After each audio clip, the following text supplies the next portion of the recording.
Subscribe करिए हमारे channel target UP TET CTET को और बेल आइकन को दबाइए। हेलो फ्रेंड्स, मैं रेनू स्वागत करती हूँ आप सभी भावी अध्यापक एवं अध्यापिकाओं का आपके अपनी channel target UP TET CTET में। दोस्तों, आज की इस वीडियो में हम पढ़ने वाले हैं आप लोग के डीएलएड 4th सेमेस्टर के साइंस सब्जेक्ट के चैप्टर नंबर 6 को। चैप्टर नंबर 6 है खनिज एवं अयस्क। आप लोग को पता है कि हम लोगों ने जो आपका साइंस विषय है इसमें सबसे पहले जो पहला चैप्टर पढ़ा था वो पढ़ा था हमने पर्यावरण से रिलेटेड, पारिस्थितिकी तंत्र से रिलेटेड। पारिस्थितिकी तंत्र पूरा आपने पढ़ा था इकोसिस्टम। इसके बाद आप लोगों ने बायो वाला पार्ट पढ़ लिया है साइंस में, जिसमें आप लोगों ने रक्त यानी कि ब्लड के बारे में पढ़ा था और रक्त से होने वाले रोग यानी कि ब्लड से कौन कौन से रोग होते हैं। इसके बाद आप लोगों ने फिजिक्स वाले पार्ट को पढ़ा। फिजिक्स में आप लोगों ने क्या क्या पढ़ लिया था? आप लोगों ने विद्युत धारा या आवेश के विषय में पूरा पढ़ लिया था। और उसके बाद चैप्टर नंबर 5 चुंबकत्व भी हमने पिछले वीडियो में पूरा एक ही वीडियो में कंप्लीट कर लिया था चैप्टर नंबर 5 को। तो इस तरीके से हम लोगों ने टोटल 5 चैप्टर कंप्लीट कर लिया है। आज हम चैप्टर नंबर 6 पढ़ने वाले हैं और इसके बाद केवल एक चैप्टर आपका बचेगा, केवल एक चैप्टर है और इसके बाद आपका पूरा कंप्लीट हो जाएगा साइंस सब्जेक्ट। तो दोस्तों, आप लोग का साइंस भी अब खत्म होने वाला, तो चलिए हम चैप्टर नंबर 6 को स्टार्ट करते हैं। और चैप्टर नंबर 6 क्या है? खनिज एवं अयस्क। और इसके बाद चैप्टर नंबर 7 बचेगा और आसानी से आपका साइंस भी अब खत्म हो जाएगा। अब साइंस भी आप लोग का पूरा कोर्स इसका फिनिश हो जाएगा अगले चैप्टर में। तो चलिए इस चैप्टर में हम सबसे पहले खनिज एवं अयस्क के बारे में पढ़ेंगे और खनिज और अयस्क इनका क्या उपयोग है हमारे दैनिक जीवन में और कौन सी धातुओं के कौन कौन से प्रमुख अयस्क हैं, धातुएं किसे कहते हैं, धातुओं के कौन कौन से गुण होते हैं, धातुओं के रासायनिक गुण, भौतिक गुणों के विषय में हम पढ़ेंगे और धातुओं का हमारे दैनिक जीवन में क्या उपयोग है। हम अपने घरों में जितने भी सामान देखते हैं उसमें मैक्सिमम कुछ ना कुछ धातुओं के ही होते हैं, जैसे कि लोहा, एल्यूमिनियम, तांबा, इन सभी चीजों से बने हुए सामान हमारे घरों में होते हैं। तो इनके विषय में भी हम डिटेल में पढ़ेंगे। तो सबसे पहले हम जानते हैं कि खनिज और अयस्क क्या होते हैं। तो सामान्य जीवन में मनुष्य के दैनिक कार्यों में आने वाली छोटी से छोटी वस्तुएं जैसे कि साइकिल, जहाज, बर्तन तथा विभिन्न प्रकार के औजार, सिलाई की सुई, रेल के विशालकाय इंजन, मोटर, गाड़ियां इत्यादि किसी न किसी धातु अथवा मिश्र धातु के ही बने होते हैं। तो अब देखिए, ये जितनी चीजें आपने यहाँ पर देखी, चाहे साइकिल हो, चाहे बर्तन हो, चाहे सिलाई की सुई हो, चाहे रेल के बड़े बड़े डिब्बे हो या मोटर गाड़ियां हो, सभी में आप देखिए धातुएं लगी होती हैं। और ये कहाँ से प्राप्त होती हैं? इन धातुओं का प्राप्त होने का सोर्स क्या होता है, यानी कि कहाँ से इनको निकाला जाता है, किस प्रकार से इनकी रिफाइनिंग की जाती है, यानी कि इनका शोधन किया जाता है, क्योंकि धातुएं जहाँ से निकाली जाती हैं वो वहां पर अशुद्ध रूप में होती हैं। फिर उनसे किस तरीके से हम अशुद्धियों को निकाल करके शुद्ध धातु को प्राप्त करते हैं, इन सभी के विषय में ही इस चैप्टर में हम पढ़ रहे हैं। तो चलिए देखते हैं खनिज किसे कहते हैं। सबसे पहले मिनरल क्या होता है? देखिए, खनिज प्रायः ऐसे भौतिक पदार्थ होते हैं जो प्रायः धरती के अंदर खुदाई के माध्यम से प्राप्त किए जाते हैं। विभिन्न प्रकार की खानों से खनन के द्वारा कुछ उपयोगी खनिज पदार्थ जैसे कि लोहा, कोयला, अभ्रक, बॉक्साइट, जस्ता, चूना, पत्थर आदि प्राप्त किए जाते हैं। पृथ्वी की भूपर्पटी में प्राकृतिक रूप से पाए जाने वाले तत्वों या यौगिकों को ही खनिज कहते हैं। तो अगर आपसे एग्जाम में पूछता है कि खनिज किसे कहते हैं, तो सिर्फ आप अगर इतना लिख दोगे, सिर्फ इतना कि पृथ्वी की भूपर्पटी, भूपर्पटी का मतलब होता है कि पृथ्वी का ऊपरी भाग, पृथ्वी के ऊपरी भाग में प्राकृतिक रूप से पाए जाने वाले तत्वों या यौगिकों को ही हम क्या कहते हैं? खनिज कहते हैं। तो आप इतना ही केवल परिभाषा लिख देंगे तो भी सही हो जाएगा आपका। तो यहाँ पर देखिए, जो खनिज होते हैं वो हमें कैसे प्राप्त होते हैं? ये प्रायः कहाँ होते हैं? ये होते हैं पृथ्वी के अंदर और हम इन्हें खुदाई से प्राप्त करते हैं। और विभिन्न प्रकार की खानें होती हैं, जैसे कि आपने सुना है जो कोलार की खान है कर्नाटक में, वहां पर क्या मिलता है? हमें सोना मिलता है। तो और सोना कहाँ मिलता है? कोयले की खानों में। तो जो कोलार की खान है या फिर ये कहें कर्नाटक में, वहां पर हमें कोयले के साथ साथ क्या मिलता है? सोना। तो सोना ही धातु है ना, तो यहाँ पर हम धातु की ही बात कर रहे हैं, तत्व की ही बात कर रहे हैं। तो इस तरीके से यहाँ पर जो खनिज होते हैं वो कहाँ से हमें प्राप्त होते हैं? धरती के अंदर खुदाई के माध्यम से प्राप्त होते हैं। जैसे कि सोने का एग्जाम्पल मैंने आप लोगों को दिया कि किस तरीके से सोना बड़े-बड़े खदानों से निकाला जाता है और कोयले की खदानों में ही मिलता है। और कैसे मिलता है? खुदाई से। अब देखिए इसके बाद अयस्क या और क्या होता है? तो ऐसे खनिज जिनमें धातु का निष्कर्षण अधिक मात्रा तथा कम लागत में हो जाता है, वह अयस्क कहलाते हैं। यानी कि ऐसे खनिज जिनमें धातु का निष्कर्षण अधिक मात्रा, यानी कि अयस्क ऐसे खनिज होते हैं जिनमें धातु की मात्रा जो होती है वो अधिक होती है और यह कम लागत में ही प्राप्त हो जाते हैं। तो ये क्या कहलाते हैं? अयस्क कहलाते हैं। तो अयस्क क्या होते हैं? मुख्य रूप से ये खनिज ही होते हैं, लेकिन इनसे धातु का निष्कर्षण बहुत ज्यादा मात्रा में होता है और पैसे कम खर्च करने होते हैं, यानी कि कम खर्चे में ही अधिक धातु का निष्कर्षण हो जाता है अयस्क में। अब देखिए, धातुएं प्रायः प्रकृति में अपने वास्तविक रूप में नहीं पाई जाती हैं। अधिकतर धातुएं ऑक्साइड, सल्फाइड अथवा कार्बोनेट के रूप में पाई जाती हैं, जो न्यूनाधिक मात्रा में विजातीय पदार्थों जैसे कि चूना, सिलिका, मैग्नीशिया इत्यादि से मिली हुई होती हैं। प्रकृति में पाए जाने वाले धातुओं के इस रूप को अयस्क कहते हैं, जैसे कि बॉक्साइट, हेमेटाइट। ठीक है, अभी इनके बारे में हम डिटेल में बात करेंगे आगे, हेमेटाइट, बॉक्साइट के बारे में। ये सब अयस्क हैं, बॉक्साइट और हेमेटाइट। तो दोस्तों यहाँ पर देखिए वही बात की गई है कि जो अशुद्धियां होती हैं उन्हें हमें क्या करना होता है? दूर करना होता है। और ये अशुद्धियां मुख्य रूप से ऑक्साइड के रूप में, सल्फाइड के रूप में, कार्बोनेट के रूप में पाई जाती हैं और इन्हें हमें क्या करना होता है? दूर करना होता है। क्योंकि जितने भी धातुएं होती हैं वो अधिकतर चाहे ऑक्साइड के रूप में, सल्फाइड के रूप में या कार्बोनेट के रूप में पाई जाती हैं, तो इनसे क्या करना होता है?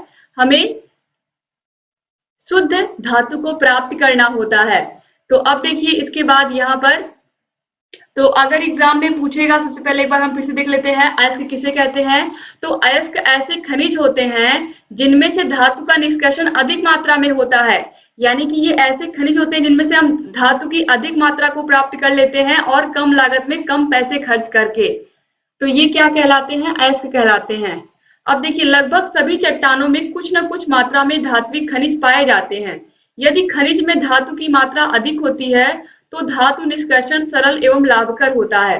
अतः हम कह सकते हैं कि सभी अयस्क खनिज होते हैं, परंतु सभी खनिज अयस्क नहीं होते हैं। सभी अयस्क क्या होते हैं? खनिज होते हैं। अब देखिए कुछ प्रमुख अयस्क एवं उनसे निष्कर्षित की जाने वाली धातुएं। एग्जाम में बहुत पूछता है, इसको आप जरूर याद कर लीजिए दोस्तों, क्योंकि आप अगर इसको अच्छे से याद कर लेते हैं तो आपके याद करने से क्या फायदा होगा? आप जैसे ही एग्जाम में क्वेश्चन को देखेंगे तुरंत उसका आंसर आपको बिल्कुल आपके दिमाग में आ जाएगा।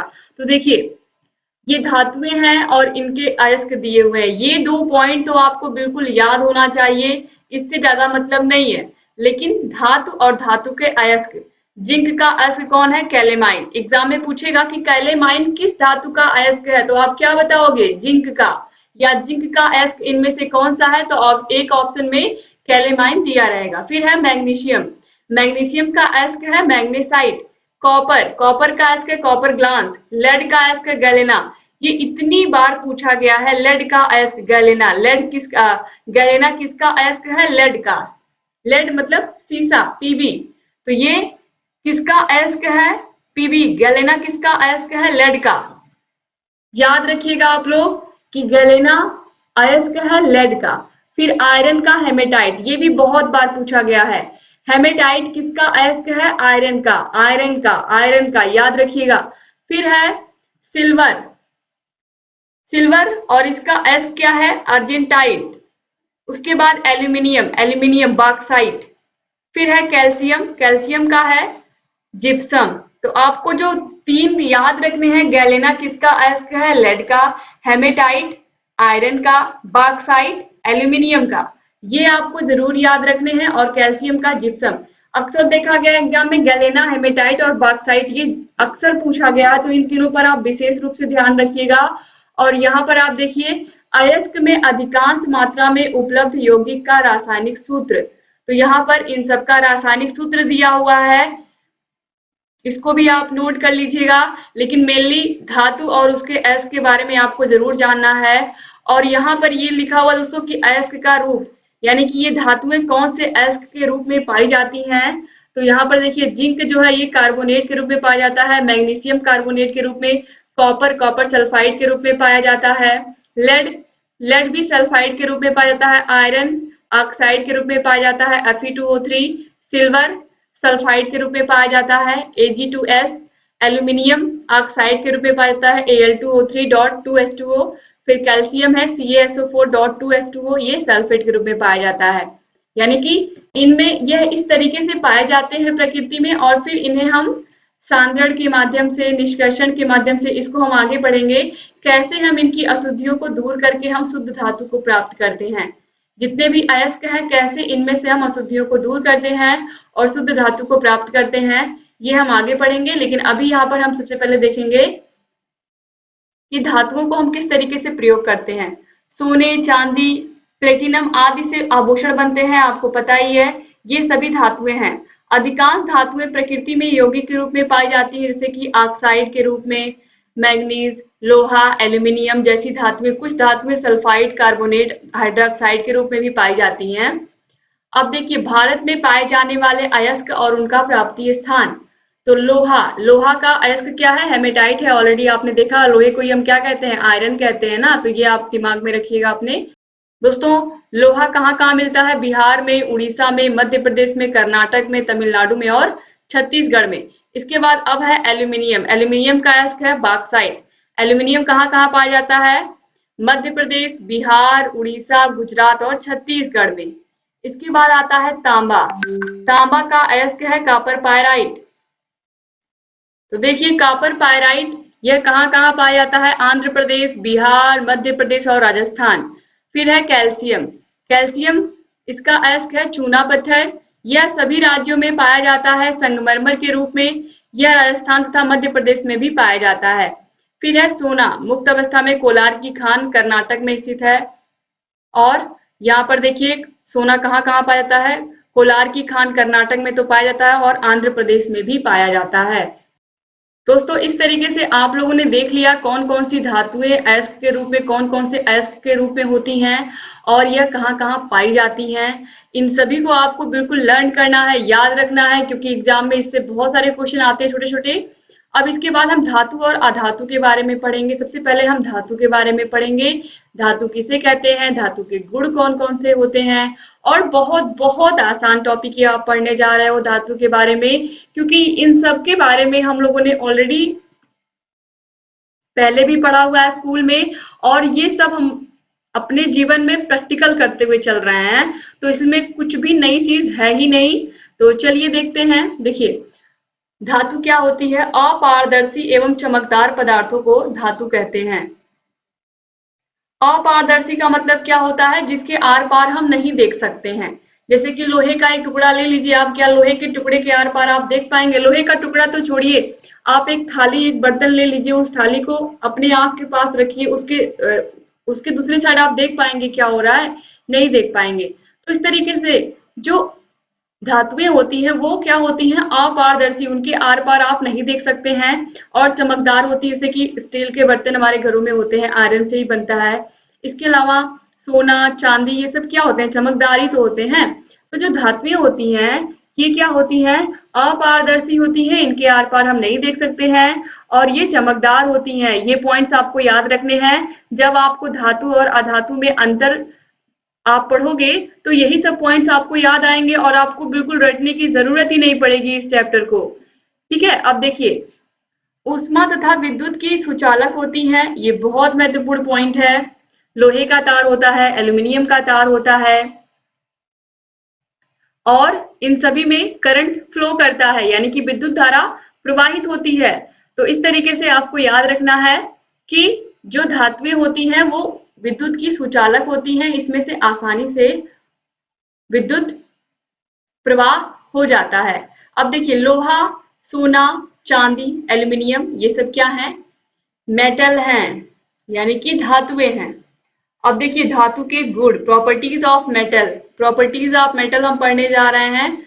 अब देखिए तो धातुओं के कौन कौन से गुण होते हैं? सबसे पहले होती है धात्विक चमक।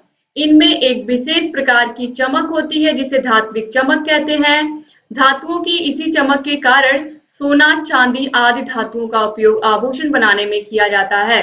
तो आप बताइए, इसमें आपको कुछ भी रटने की जरूरत है? कुछ भी रटने की जरूरत नहीं है। धात्विक चमक, सभी धातुओं में चमक होती है। और हमने अपने घरों में बर्तन देखे, स्टील के बर्तन क्या करते हैं? चमकते हैं। इसके अलावा जो हम आभूषण पहनते हैं, चाहे हम कान में पहनते हैं, चाहे हम गले में पहनते हैं, सोना, चांदी, ये सब क्या होते हैं? चमकते हैं ना। तो वही चीज है।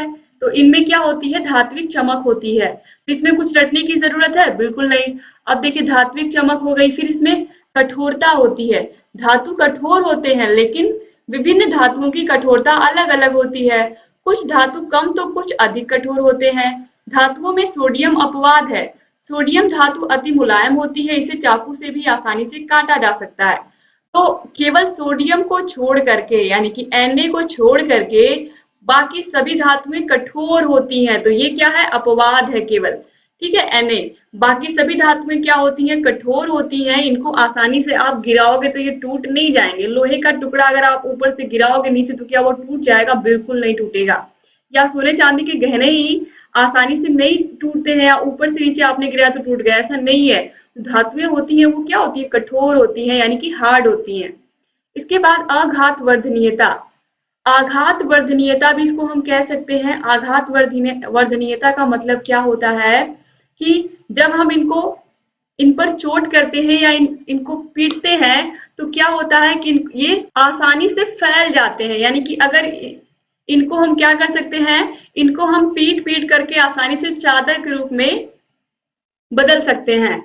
जैसे कि आपने देखा है लोहे से बने हुए सामान, लोहे से बहुत सारी चीजें बनी होती हैं। आप अपने घरों में देखोगे चाकू है, इसके अलावा जो बर्तन होते हैं, तो आप देखोगे हर एक बर्तन का शेप क्या है? घर में जितने भी बर्तन है सभी का शेप क्या है? अलग अलग है। कोई बर्तन मोटा है। खाना बनाने वाले बर्तन क्या होते हैं? मोटे होते हैं।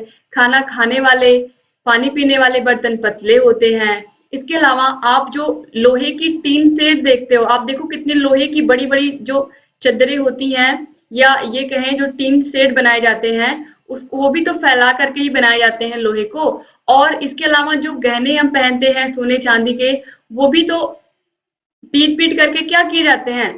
फैलाए ही तो जाते हैं। उनमें विभिन्न प्रकार की आकृतियां बनाई जाती हैं। तो इस तरीके से ये क्या होते हैं? आघात वर्धनीय होते हैं। यानी कि ये आसानी से इनको हम पीट पीट करके चादर के रूप में बदल सकते हैं। जैसे कि लोहे का उपयोग कार तथा अन्य गाड़ियों की बॉडी बनाने में किया जाता है। तो आपको पता ही है कार और जो गाड़ियां होती हैं उनमें उनकी जो बॉडी होती है वो कैसे बनती है? वो पीट पीट करके क्या किया जाता है? मेटल को चादर के रूप में परिवर्तित कर दिया जाता है। अब इसके बाद हम देखेंगे लचीलापन। तो धातुओं में लचीलापन होता है। धातु के इसी गुण के कारण इसे हम खींचकर बड़े तार या पतले तार के रूप में बदल देते हैं। धातु के इसी गुण के कारण हम क्या करते हैं? देखिए, एल्यूमिनियम, तांबे आदि का उपयोग हम क्या करते हैं? तार बनाने में करते हैं। यानी कि इनको हम क्या कर सकते हैं? इनको हम तार के रूप में भी बदल सकते हैं, क्योंकि ये क्या होते हैं? लचीले होते हैं। जैसे कि हम एल्यूमिनियम के तारों का प्रयोग, तांबे के तारों का प्रयोग घरों में करते हैं। तो यानी कि जो धातुएं होती हैं इनमें लचीलापन होता है। इनको हम खींच करके तार के रूप में भी बदल सकते हैं। तो एल्यूमिनियम और तांबे के तार तो हम सभी ने देखा है। अब इसके बाद देखिए ये क्या होते हैं? ऊष्मा के सुचालक, विद्युत के सुचालक। और धातुएं ऊष्मा तथा बिजली की सुचालक होती हैं, इसलिए एल्यूमिनियम तथा तांबे का उपयोग बिजली के तार बनाने में किया जाता है। तो एल्यूमिनियम और तांबे का उपयोग किसमें किया जाता है? बिजली के तार बनाने में, क्योंकि ये क्या होती हैं? धातुएं, और इसमें से आसानी से विद्युत धारा का प्रवाह यानी कि इलेक्ट्रिक फ्लो आसानी से होता है। करंट आसानी से इसमें दौड़ जाता है। तो इस तरीके से धातुएं क्या होती हैं? ऊष्मा की सुचालक होती हैं। अब इसके बाद देखिए अनुनादी। अनुनादी का मतलब क्या होता है? धातुओं को पीटने पर विशेष प्रकार की आवाज आती है। आपको पीटने की जरूरत नहीं है। आप सभी लोगों ने प्रयोग किया होगा क्या? ऑलरेडी आप सभी लोगों से कभी कभी गलती से आपके हाथ से कोई कटोरी गिर गई या कोई थाली, कुछ हाथ से कोई भी बर्तन गिर गया तो क्या होता है? आवाज आता है ना। तो बस वही चीज है। धातु को पीटने पर या धातु को अगर आप गिराते हो तो भी उसमें से क्या निकलता है? एक आवाज निकलता है ना। तो वही क्या है? अनुनाद है। तो धातु को पीटने पर विशेष प्रकार की आवाज आती है। धातु के इस गुण के कारण धातुओं को उपयोगी चीजें बनाने के लिए प्रयोग किया जाता है, जैसे कि घंटी, वाद्य यंत्र के तार। हम सभी लोगों ने मंदिर में घंटियां तो बजाई ही है। तो घंटी से क्या होता है, एक ध्वनि निकलती है ना। और वाद्य यंत्र जैसे कि सितार, गिटार, तबला, ढोलक, इसमें हम सितार और गिटार को बिल्कुल ले सकते हैं क्योंकि उसमें तारों का प्रयोग किया जाता है, तारें धातुओं की होती है। तो इस तरीके से दोस्तों जो धातुएं होती हैं इनमें से क्या आता है, इसमें से आवाज आती है या अनुनाद आता है अगर हम इनको पीटते हैं या ये हमारे हाथ से छूटकर गिर जाते हैं। अब इसके बाद देखिए भौतिक अवस्था। धातु सामान्य ताप पर ठोस अवस्था में होते हैं। केवल पारा ही ऐसी धातु है जो सामान्य तापमान पर द्रवित अवस्था में होती है। केवल पारा ही ऐसी धातु है, ये क्या होती है, ये सामान्य ताप पर भी द्रवीय अवस्था में होती है। तो सभी धातुएं सामान्य ताप पर ठोस अवस्था में होती हैं, चाहे वो लोहा हो, चाहे वो एल्यूमिनियम हो, चाहे वो तांबा हो। हम सभी लोग क्या देखते हैं अपने दैनिक जीवन में, ये सभी कठोर ही तो हमें दिखाई देते हैं। लेकिन जो पारा होता है, हम सभी लोग जब कभी भी बीमार होते हैं तो डॉक्टर क्या करते हैं, थर्मामीटर से क्या करते हैं, देखते हैं कि हमें कितना बुखार है। तो थर्मामीटर में क्या भरा होता है, पारा भरा होता है ना, हम सभी लोगों ने उसको देखा है। तो पारा कैसा होता है, लिक्विड फॉर्म में होता है ना। आप देखिए ऊपर नीचे आता जाता है। तो जो पारा होता है वो क्या है, एक धातु है। सिर्फ पारे को छोड़ करके सिर्फ और सिर्फ मरकरी को ही हम क्या कहते हैं, पारा कहते हैं। तो सिर्फ मरकरी या पारे को ही छोड़ करके बाकी सभी धातुएं ठोस अवस्था में होती हैं। ठीक है, अब देखिए इसके बाद गलनांक तथा क्वथनांक बिंदु। धातुओं का गलनांक तथा क्वथनांक बिंदु बहुत ज्यादा होता है, लेकिन गैलियम धातु का गलनांक बिंदु काफी कम होता है। गैलियम तथा सेस्मियम धातु का गलनांक इतना कम होता है कि इन्हें रखने पर सामान्य ताप पर ही क्या होते हैं, ये गल जाते हैं। अब यहाँ पर हम देखेंगे धातु के रासायनिक गुण कौन कौन से होते हैं। तो ये ऑक्सीजन से अगर इनको हम अभिक्रिया कराएंगे तो ये बना लेते हैं ऑक्साइड। देखिए मैग्नीशियम को अगर हम ऑक्सीजन से क्रिया करा रहे हैं तो यहाँ पर आप देखिए मैग्नीशियम ऑक्साइड बन गया। 2Mg + O2 यहाँ पर क्या बन गया, 2MgO। तो धातुएं ऑक्सीजन से क्रिया करके ऑक्साइड बनाती हैं। फिर देखिए जल के साथ अभिक्रिया करके क्या करती हैं। देखिए जल मतलब H2O हम सभी को पता है। तो सोडियम का अगर हम जल से अभिक्रिया कराएंगे तो ये सोडियम हाइड्रोक्साइड बना लेगा और हाइड्रोजन गैस छोड़ देगा। तो इस तरीके से अब देखिए यहाँ पर अम्ल के साथ अगर हम क्रिया कराएंगे तो क्या होगा। तो यहाँ पर आप देखिए Zn + HCl, यहाँ पर ZnCl2 यानी कि क्लोराइड बन जाता है और हाइड्रोजन गैस निकल जाती है। अब दोस्तों यहाँ पर देखिए जो एग्जाम में पूछेगा धातुओं का उपयोग। धातुओं का उपयोग क्या आपको याद करने की जरूरत है, कुछ भी याद करने की जरूरत बिल्कुल नहीं है। हमारे घरों में जितने भी बर्तन हैं, लोहा, तांबा, एल्यूमिनियम, इन सभी धातुओं का प्रयोग हम क्या करते हैं, कारखानों में भी करते हैं। बड़े बड़े कारखानों में इनसे बने हुए इंजन होते हैं। इसके अलावा बर्तन बनाने में भी किया जाता है, यानी कि हमारे घरों में जो बर्तन हम देखते हैं या जिन बर्तनों में हम खाना खाते हैं वो सभी इन्हीं के बने हुए होते हैं। फिर देखिए सोना चांदी का उपयोग आभूषण के निर्माण में, ये भी हमें पता है कि धातुओं का उपयोग आभूषण बनाने में किया जाता है। एल्यूमिनियम की पत्तियों का उपयोग दवाइयां, चॉकलेट तथा सिगरेट की पैकिंग में करते हैं। हम कभी भी जब चॉकलेट को खोलते हैं, कई सारे चॉकलेट ऐसे होते हैं जिनमें एल्यूमिनियम की परत चढ़ी होती है, यानी कि एल्यूमिनियम से उसको क्या किया जाता है, उसको रैप किया जाता है। तो इस तरीके से एल्यूमिनियम का प्रयोग हम दवाइयों के पैकेट में भी करते हैं, चॉकलेट तथा सिगरेट के पैकेट में भी करते हैं। इसके बाद देखिए लोहे का उपयोग कील, भारी उपकरण तथा घरेलू बर्तनों के निर्माण में करते हैं। तो धातु का उपयोग तो आप कुछ भी याद करने की जरूरत नहीं, हमारे घरों में इसका उपयोग होता है, आभूषण बनाने में होता है। इसके अलावा बहुत सारी चीजों के पैकिंग में भी होता है। तो इस तरीके से दोस्तों आप लोगों ने धातु के विषय में भी पूरा खत्म कर लिया। खनिज किसे कहते हैं, अयस्क किसे कहते हैं, और कौन कौन से धातुओं के कौन कौन से अयस्क होते हैं, इतनी सारी चीजें आप लोगों ने पढ़ ली।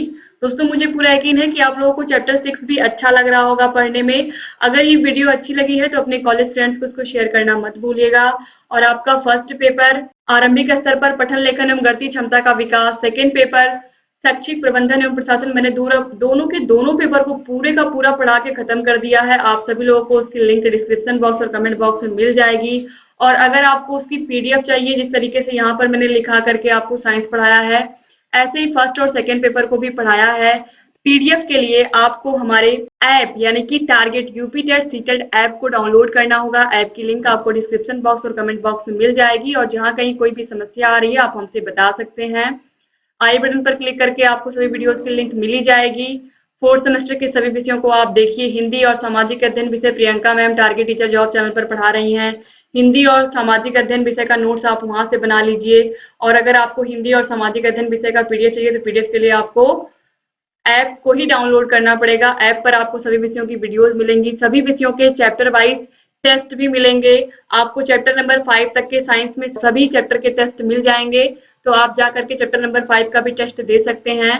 चैप्टर नंबर 6 और इसके बाद केवल एक चैप्टर बचा हुआ है, चैप्टर नंबर 7। और इस तरीके से आप लोग के साइंस का कोर्स खत्म होने वाला है। और आप लोग इस वीडियो को अधिक से अधिक शेयर करिए, जिससे अधिक से अधिक प्रशिक्षु जल्दी से जल्दी नोट्स बना लें, अपना कोर्स कंप्लीट कर लें पढ़ करके। मुझे पूरा यकीन है कि आप लोग को ये वीडियो पसंद आ रही होगी और आप लोग इसको जरूर शेयर करेंगे अपने कॉलेज फ्रेंड्स को। वीडियो अच्छी लगी होगी तो लाइक करके जाइएगा दोस्तों, और अपने अच्छे अच्छे प्यारे प्यारे कमेंट्स आप जरूर छोड़ के जाया करिए।